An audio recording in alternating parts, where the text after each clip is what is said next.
마태복음 22장 15, 16절입니다. 이곳에 등장하는 이야기는 21장 23절로 22장 46절에 등장하는 두 번째 논쟁 이야기입니다. 첫 번째 논쟁에서 대제사장들과 백성의 장로들은 예수께 무슨 권세로 성전의 제의 시스템을 뒤엎는 일을 하느냐고 질문했었습니다. 예수는 이 난처한 질문에 역질문하심으로써 그들의 함정을 교묘하고 지혜롭게 극복하셨죠. 그런데 두 번째 논쟁에서 예수는 더욱 민감한 상황에 직면하게 됩니다. 마태복음에서 이곳에서만 나타나는 헤롯 당원들은 헤롯 안티파스 가문에 속한 자들이기 때문에 정치적으로는 로마의 간접적인 충성심이 있었을 것입니다. 따라서 여기서 좀처럼 생각하기 쉽지 않은 바리새인들과 헤롯 당원들의 어울리지 않는 협력은 예수에 대해 바리새인들과 헤롯 당원들이 가지고 있는 딜레마를 극명하게 보여줍니다.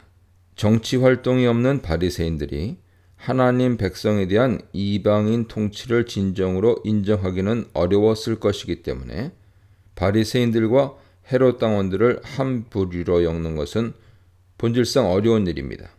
예수에 대한 인사는 분명히 아첨하는 일로 이해할 수 있죠. 17절입니다. 바리새인들과 헤롯 당원들이 제기한 질문은 예수가 처음 직면했던 문제보다 더욱 민감한 정치적, 종교적 이슈가 혼합된 것이었습니다. 예수 입장에서 로마의 과세를 인정하는 것은 강력한 대중 지지를 등에 업은 유대 민족주의에 정면으로 맞서는 행위로 간주되었을 것입니다. 따라서 본문에서 질문한 사람들은 예수께서 세금을 내라고 하면 많은 지지자들을 잃게 될 것이라고 적절하게 판단했던 것이죠. 그러나 반대로 세금을 내지 말라고 한다면 이것은 15절이 말하고 있는 것처럼 예수를 올무에 걸 수 있는 좋은 기회가 됩니다. 이는 예수께서 로마에 대항하여 반역 행위를 한 것이 되기 때문에 로마 정부로 하여금 그를 처벌하도록 설득할 수 있는 강력한 증거를 얻을 수 있게 할 것입니다. 여기 사용된 표현 오르니까 하는 것은 로마법에 대한 언급이 아닌 것이 분명합니다. 이것은 하나님 법에 대한 관점으로 이해해야 하죠. 즉 하나님 백성이라는 관점에서 이방 황제에게 충성을 표시하는 것이 옳으냐는 질문입니다. 바리새인들과 헤롯 당원들은 예수를 올무에 빠뜨릴 기가 막힌 질문을 던졌습니다. 바리새인들이 헤롯 당원들과 함께 이러한 질문을 던진 것이 결코 우연이 아닌 것이죠. 세금을 내라고 하면 유대민족의 민심을 잃고 바리새인들이 붕괴할 것이고 내지 말라고 하면 로마 통치하에서 헤롯 당원들이 붕괴할 뿐만 아니라 정치범으로 몰리게 되는 교묘한 술책에 걸린 것입니다. 18절로 20절입니다. 예수는 자신에게 질문을 던진 사람들의 의도를 밝히 알고 있었습니다. 그래서 그들을 외식하는 자들이라고 명명하십니다. 그러고는 그들에게 세금으로 내야 하는 돈을 가져오라 명하십니다. 여기 세금 낼 돈은 로마의 데나리온을 말하죠. 데나리온은 노동자들의 품삯을 지불하는 데 사용되었고 일반적인 거래에서 사용하던 화폐였습니다. 여기에는 황제 형상과 함께 신이요 대제사장이라는 글귀가 새겨져 있었습니다. 황제 형상이 새겨진 것이 경건한 유대인들에게는 형상을 만들지 말라는 십계명의 두 번째 계명을 위반한 것으로 해석되었죠. 또한 동전에 새겨진 글귀는 신성 모독으로 이해되었습니다. 따라서 엄격한 유대인은 이 동전을 사용 거부했던 것 같습니다. 따라서 일반 상거래에서는 이러한 유대인의 민감함을 존중해서 형상과 글을 제거한 특별한 구리동전이 사용되었습니다. 따라서 유대인은 세금 납부처럼 의무적으로 사용해야 하는 경우 외에는 굳이 문제 있는 데나리온을 사용할 필요가 없었습니다. 질문한 자들이 데나리온을 가져왔다는 사실은 의표를 찌릅니다.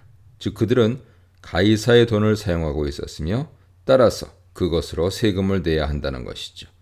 실제로 예수께서 사용하신 동사는 이러한 사실을 강조합니다. 바치다 하는 것은 원래 돌려주다 하는 뜻입니다. 반면에 그들이 17절에서 사용한 동사는 단순히 주다라는 의미가 있습니다. 이 바치다 하는 동사는 부채를 갚거나 청구서를 지불하는 경우에 사용됩니다. 그들은 그것을 지불할 의무가 있다는 뜻이죠. 21절입니다.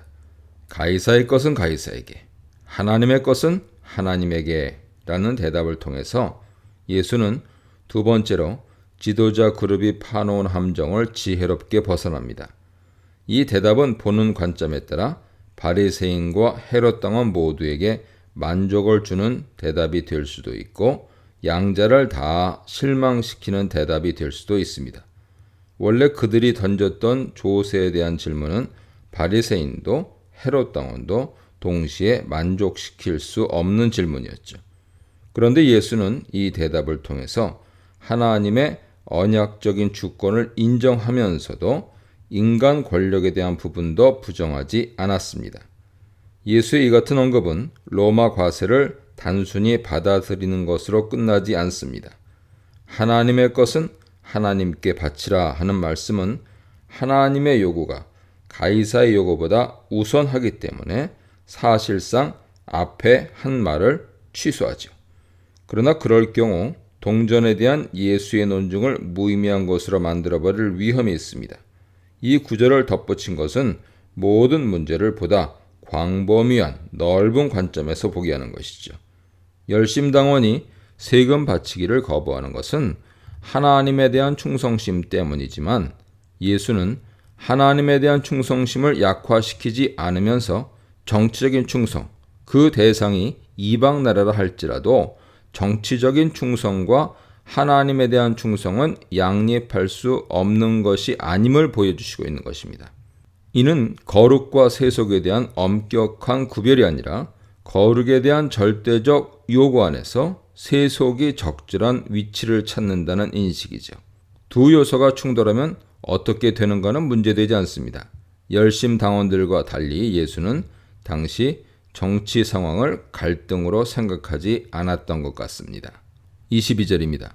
열심당원이 예수께서 하신 대답의 진정한 의미를 알았다면 누구도 만족할 수 없었을 것입니다. 그러나 예수의 말씀은 자신들의 질문에 대해 어느 쪽으로도 기울지 않는 모호한 대답으로 들렸을 것입니다. 따라서 그들은 이처럼 재치 있는 예수의 대답을 놀랍게 여겼습니다.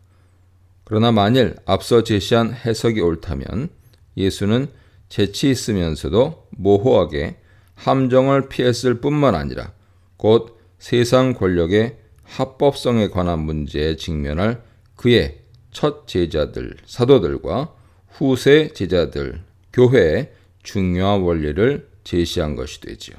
물론 이러한 원리를 모든 특정 상황을 고려하지 않은 채 무분별하게 적용하는 것은 확실히 무리가 따를 수 있습니다. 이 문단에서는 가짜로 동지됨, 겉과 속이 다른 자들, 그리스도인과 세금에 대해 묵상해 보시기 바랍니다.